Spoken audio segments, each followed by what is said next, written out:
Hey guys, before we get into the video, I just wanted to remind you that I have a Twitter account over at carthusdojo.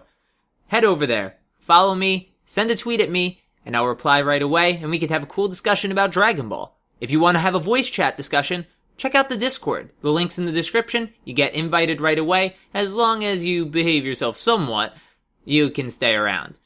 Alright, now, video intro.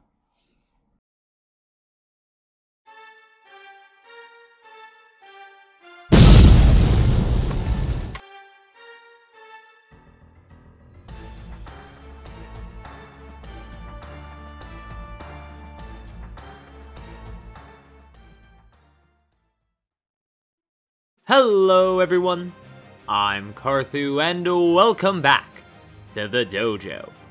Today is a follow-up video.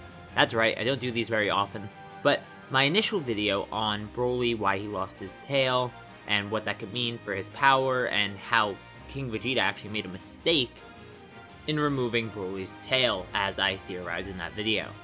Now that video does go into a lot of details about why I believe this, how I think it would work, how the plot could be structured around it, and so on. But what I don't go into detail on is why Broly was sent away in the first place. It makes sense in my mind to say, oh, well, Broly got sent away because Vegeta, King Vegeta that is, has goals that he wishes to have Vegeta, Prince Vegeta, fulfill.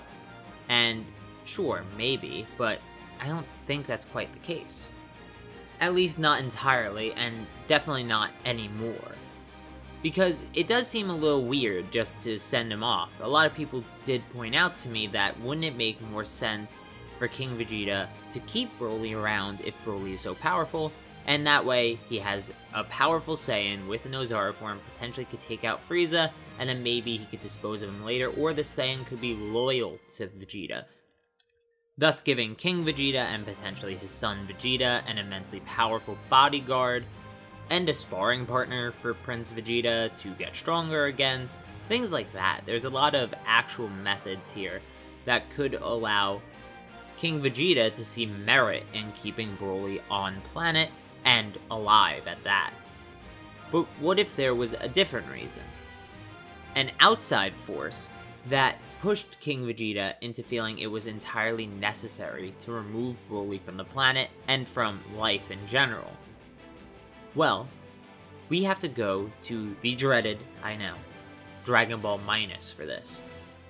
Since this movie does seem to be taking a lot from Dragon Ball Minus, it just makes sense that we could use it as a reference point when deducing anything about the story. So, what does Dragon Ball Minus have to say in its puny little 16 pages? Well, it says that Bardock is suspicious of Frieza, and that Frieza has been asking around about the Super Saiyan. Now, at first, that just seems like a really convenient way to set up that Bardock could put 2 and 2 together, and is smarter than like everybody else around him, and is able to deduce this without actually having deduced anything, or having a complete knowledge of anything. He just sort of guesses that Frieza's up to no good, and goes, alright, send him away. And that's it. But what's more interesting there is the fact that Frieza was asking around, asking multiple Saiyans, it seems like, who is a Super Saiyan? I need details, I need weaknesses, I need anything. Any information you have on the Super Saiyan, give it to me. Now, if Frieza is seemingly nervous about a Super Saiyan being born, and this is what it seems like, something he fears, something he does not want to have to contend with, and we find out later in the series that he didn't. So imagine you are the terrified King Vegeta. The King Vegeta who we saw basically on the verge of almost tears, it looked like, he was so afraid, at the beginning of the last trailer, the trailer 2 for Broly. What if you heard that Frieza was looking around for Super Saiyans, asking about them, trying to find Super Saiyans, and you put 2 and 2 together? Maybe Bardock's not so special. He wasn't the only one that noticed something was off. Maybe King Vegeta also knew something wasn't quite right here. So King Vegeta does the thing that he thinks will save his planet and his people from Frieza, which is send away Broly. Because if Broly is born with an above average power level, if Broly is born in a state that makes him even superior to the royal bloodline of Planet Vegeta, then it's actually very, very possible that King Vegeta might see this as an indicator for Frieza, enough of an indicator for Frieza, that there is a Super Saiyan coming to his own on their planet.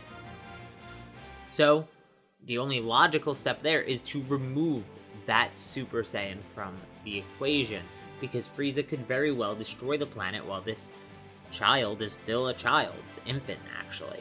And then we have no Super Saiyan, nobody to help fight against Frieza, and more importantly, no planet and no Saiyans at all.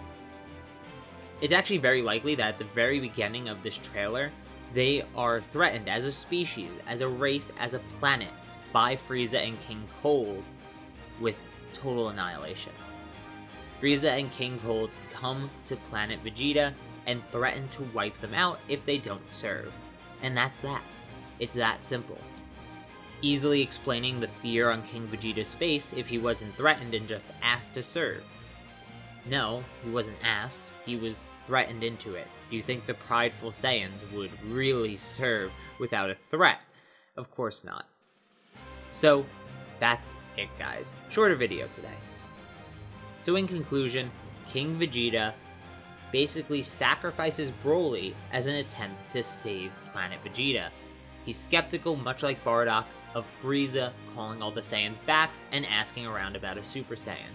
He wants to eliminate that possibility that Frieza maybe uses a scouter or somehow sees this baby and says, this baby is going to turn to a Super Saiyan one day and I can't have that, so your race is gone.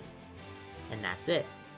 Potentially Broly could just be that strong on his own that Frieza may feel threatened by the ever-evolving Saiyans, each generation potentially getting stronger than the last, and if Broly's a standard there, that might be exponentially stronger than the last.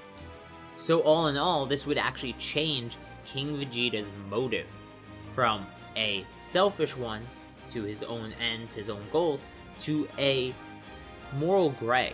The idea of sacrificing one for many is something that comes up commonly in philosophy, moral philosophy specifically, and it is discussed at length. What is it worth to save other people if the cost is one life, but that one life isn't your own to choose? What is the worth there? What is the moral weight? And that is an interesting dilemma that I really hope to see in this movie. I hope they flesh it out, and I hope they play it up big time. But anyway, guys, that's it for me. Thank you so much for watching. You can leave opinions, counterpoints in the comments down below, and subscribe. Hit that notification bell if you want more Dragon Ball videos. I'm specifically talking about Dragon Ball Super Broly recently. Definitely going to be talking about it for a while, because Trailer 2 does have a lot of details that I still want to go into. But I also have some Tournament of Power videos coming out very, very soon. So stay tuned for those as well. If you really want to support me, hit me up on the Patreon. And other than that, guys, video, outro.